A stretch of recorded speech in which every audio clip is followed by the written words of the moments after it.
Good morning, everybody. This is Alice, and this is Protect Your Glow, the podcast. All right, let's get started here. It would have helped if I had this. All right, here we go. Okay. Good morning, everybody. This is Alice, and this is Protect Your Glow, the podcast. Thank you so much for pressing play today. All right, this is the second podcast in my personal experiment of my 100-day journey to saying no to fear, particularly in the area of podcasting. So, what does that mean? For the next 100 days, I have challenged myself to record a podcast with more transparency 2 times a week. Because, I've been doing this podcasting thing, I think, since my trip from Jamaica back in 2016, when I felt God laid this on my spirit to start this. And I believe I've grown in my delivery, but I still feel like I was holding on a little bit. So now it's time to let myself go.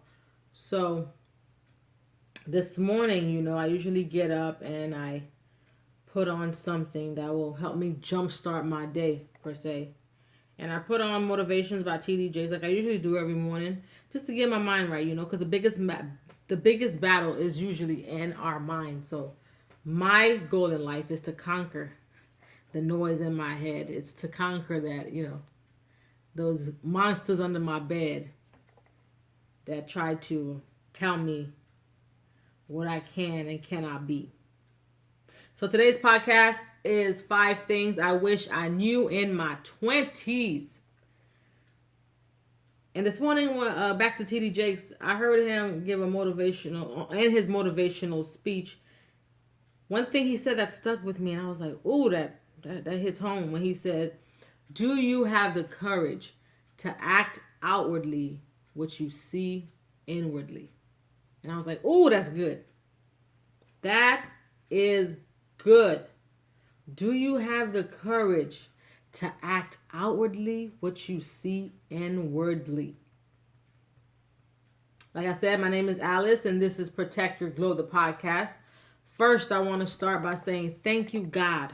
Thank you, God, for allowing me to see another day.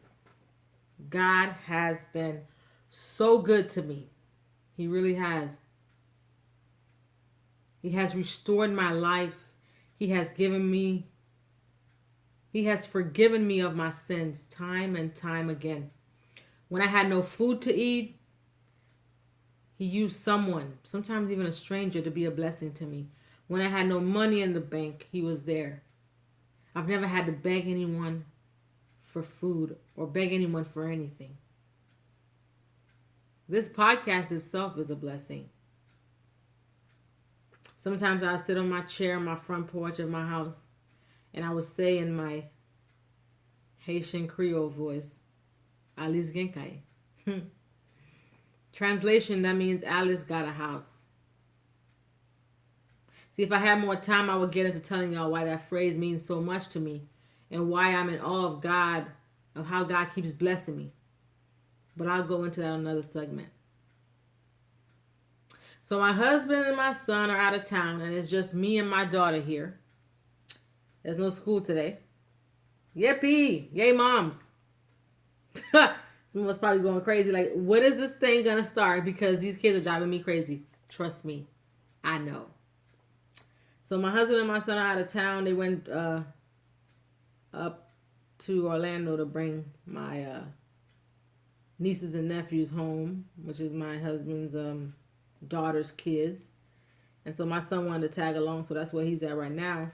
So it's just me and my little girl here. But so I had some time to myself, a lot of time to write out this episode. I was actually up until 1 a.m. writing out this episode because I really wanted to get into it today. I really wanted to dissect in and give you a bite-sized piece of advice that you can take with you throughout your day. So I was watching a video on YouTube, and the YouTuber was talking about things she wished she knew in her 20s. I thought to myself, hey, I can do that on my podcast. As the saying goes, there is nothing new under the sun. Nothing. Not one thing that you see on TV, that you see that somebody's doing, that has not been mimicked by somebody else. So without any further ado, let's get into today's topic. All right, 5 things I wish I knew in my 20s.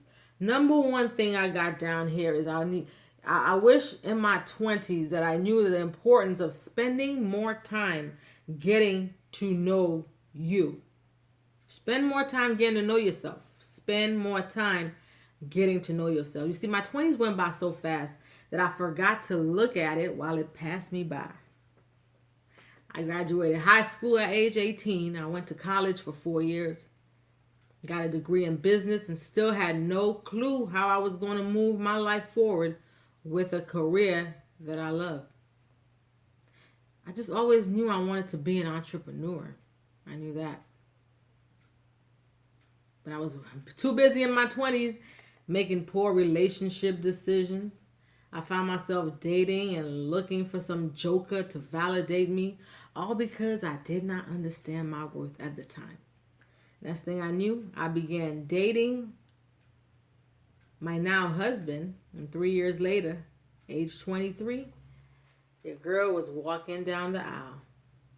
I was married. Not with my mother's blessing, of course. She was totally against it. Mom was like, "Are you out of your ever-loving mind?" And I was like, "I might be, but I'm going to do it anyway. Because I'm in my 20s. I thought I knew everything. Nobody was going to tell me what to do." Yeah. So she felt like I was too young and naive to get married. And I never told her this, but man, mama, you were so right. So right. 2 years into the marriage, about age 25, I was pregnant with my first child.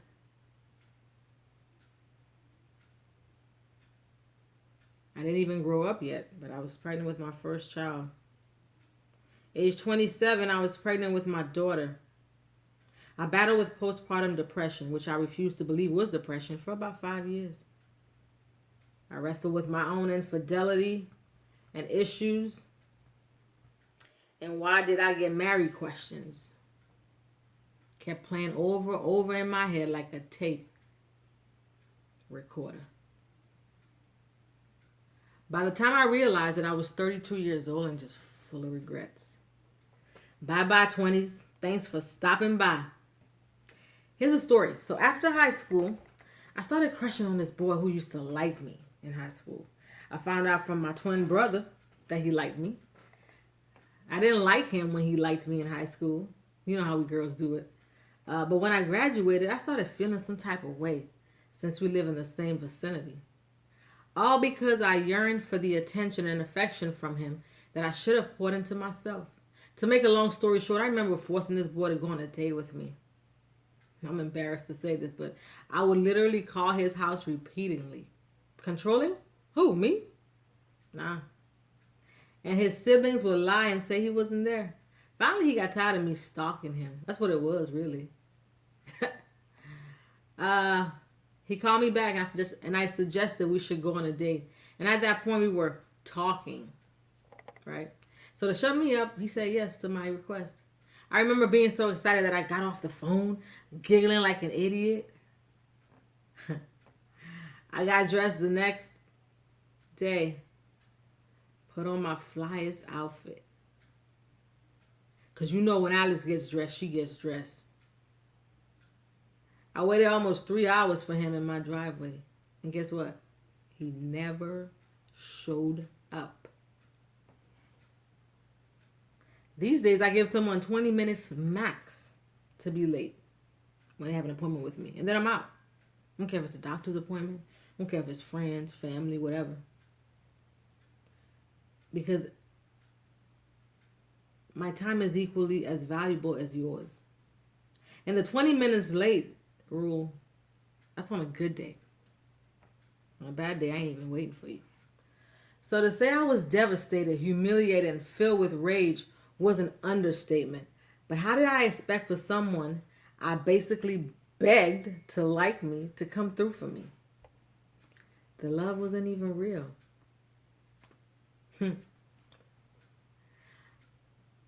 I fed myself a freaking Disney fantasy. And I bought my own ticket to the show. On the outside, I appeared confident. On the inside, on the outside, I appeared confident, but on the inside, I was an emotional wrecking ball. So please, in your 20s, be okay with spending time with you. Find out what you like and what you don't like about yourself. Spend some time really getting to understand who you are and what is it that you want in life. Don't be so quick to grow up. Take your time. Might be talking to my daughter right now when she gets old enough to listen to this. Travel the world, man. Be present and intentional. Don't do it for pics and the likes. Because that stuff, it's not going to last. It's vanity. I mean, it's good now, but it's not going to last. Anybody remember MySpace? Anybody remember AOL? Nothing lasts forever. If you got some real trust issues, trauma of any kind, or you just want to feel good about the person you are becoming, please go seek therapy. It will not only help you to grow up and be a healthier version of you, but it will also save you from looking like a fool. Number 2, I learned this the hard way. You will lose friends, and that's okay. Listen, everybody that comes on the ride of life with you can't get off at your destination. Let me say that again. Everybody that comes on the ride of life with you can't get off at your destination. That means when you make a decision to grow, to stop living a life of mediocrity, to prosper, to change people's lives for the better, some of these people that you're kicking it with will not be there when you turn around. I tell my kids all the time, especially my son, because he's about 4 years older than my daughter and he's in middle school. I say, son, think about the friends you are allowing to have access to your life. You are royalty, meaning you are a child of King Jesus. So everyone should not have the privilege of entering into your space and wreaking havoc, chaos, and fear in your space, in your life. I wish someone told me that. I also wish someone told me that the girls I swore would be my friends in high school until I die was just there for a season. There was this girl in middle school that I was friends with. I'm not going to name her. But I had her name all over my bedroom, and I swore we were going to be best friends for life. My brothers used to laugh at me when they walk in my room because they probably knew something I didn't. Darn it, they were right. We're not going to be friends for life. Now, don't get me wrong. Let me be clear. There are some people who make lifelong friends from high school and college. My sister, for example, got some ladies in her life that she's been down with since high school and college. But what I'm doing right now is talking from experience. This is the Alice experience. I did not choose wisely. Right now in my 30s, I got one girlfriend from high school that I've known since my freshman year that I still talk to. The rest, I can't even tell you what happened. I don't know. But I wanted so bad to belong. So bad to have someone to tell me that, Alice, you matter. My drug of choice in high school was validation. If someone did not want to be my friend, I felt like that something was wrong with me. Because I did not know my self-worth. So when you start losing friends, don't get mad. It's going to hurt. You might cry. Try not to cry. Save your tears for when you really need them. Because that's just God protecting and pushing you in another direction. All right, third point. Date with a purpose. I heard someone say this and I'm going to use it here. Women date for potential. Men date at face value. There is some truth to that. A woman will date a man who has potential. Big mistake. Can you hear me? I said big mistake. We think we can fix a man, help him get his life together. So we stick around even when we know he ain't no good for us. But a man dates a woman for what he currently sees. If you show him you're strong, if you show him you're a freak, you crazy, and you off key, then that is who he will date if he chooses to do so. If he chooses to do so. Men really go into dating trying to change a woman. He may get too comfortable and maximize on your strengths of being a strong woman. He might get lazy or jealous of you when he sees who you've become. Or he might not even hold up his end of the bargain. But he will not date you with the potential of trying to change you. So why do we as women think we can perform spiritual heart surgery? Only God can do that. If you are going to date, just date with a purpose. Please, ladies, please date with a purpose. Don't do what I did and date every joker you could find, every loser, every person that you know ain't gonna, they have no potential, they ain't gonna add up to nothing. Okay? Don't date potentials, please.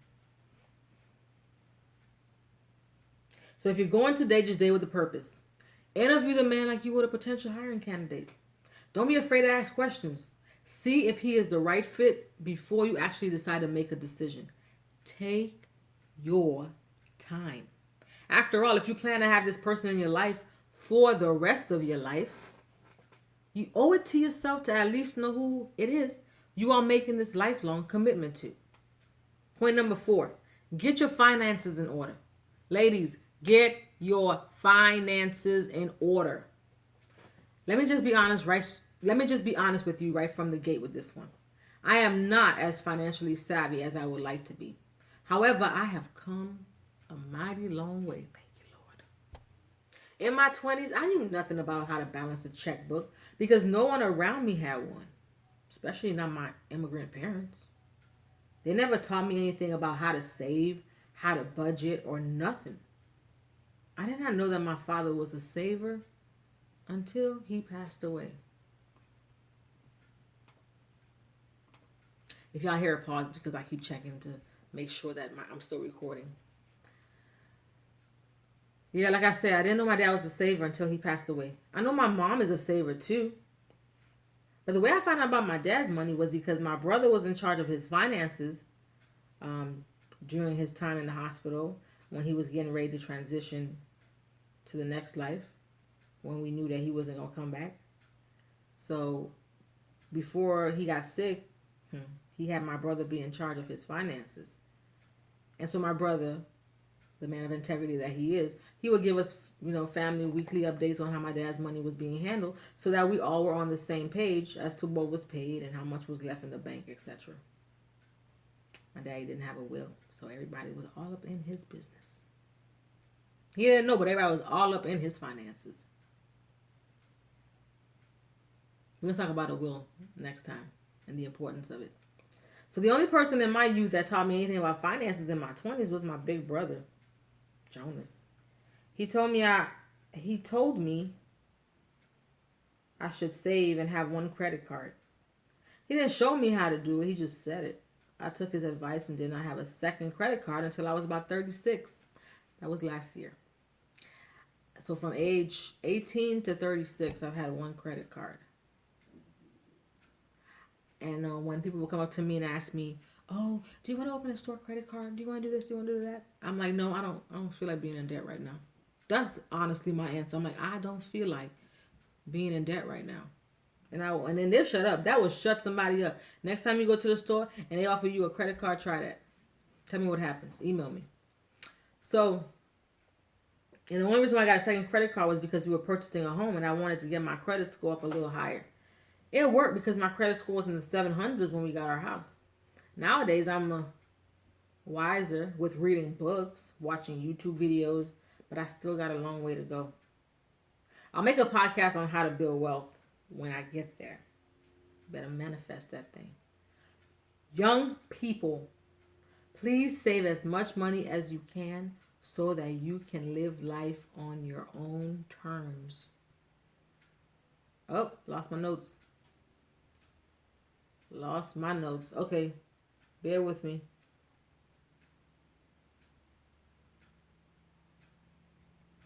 All right.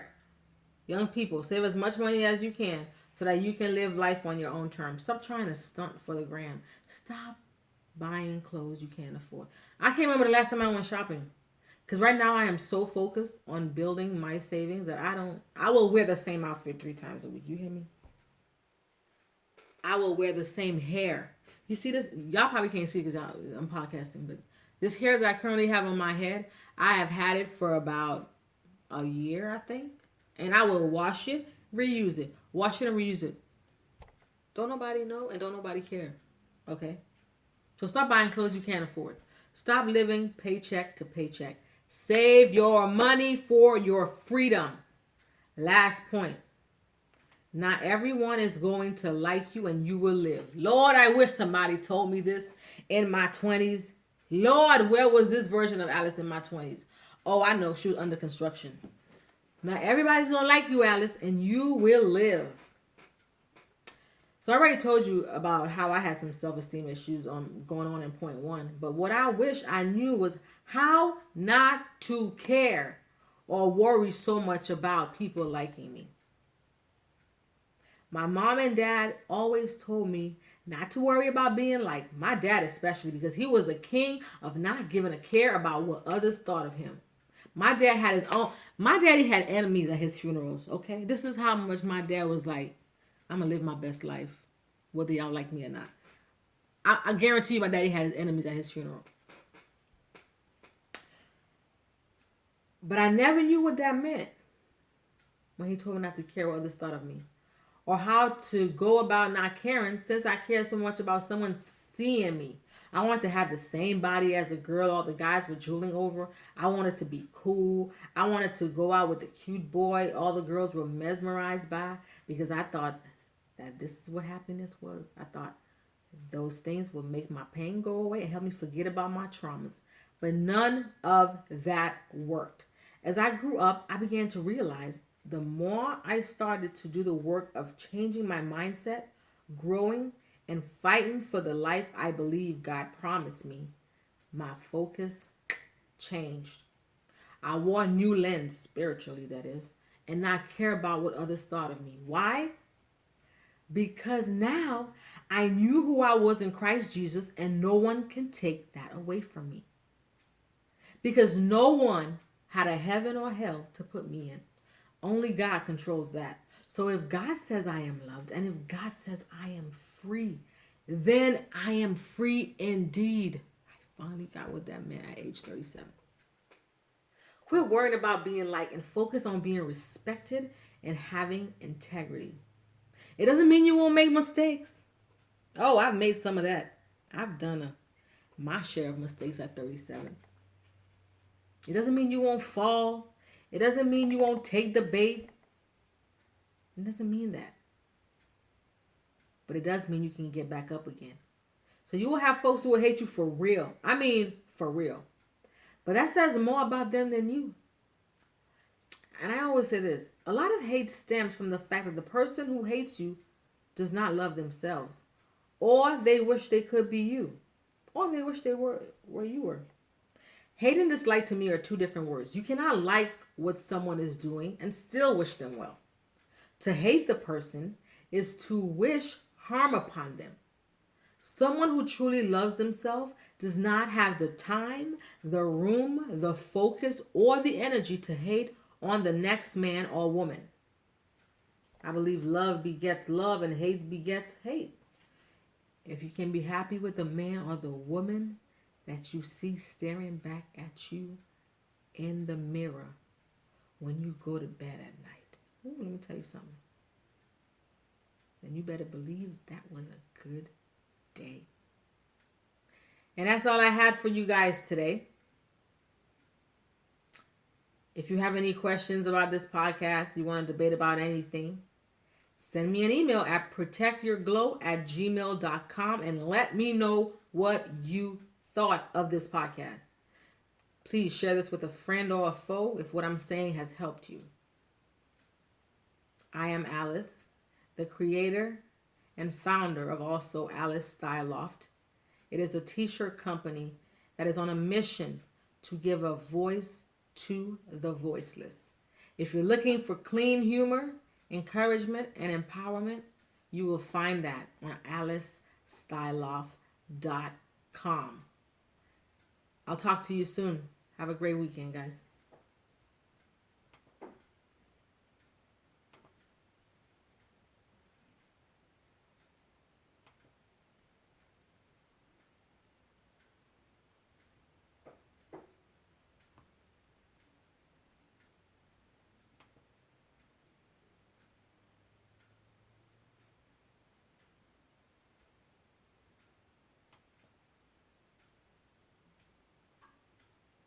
Oh, God.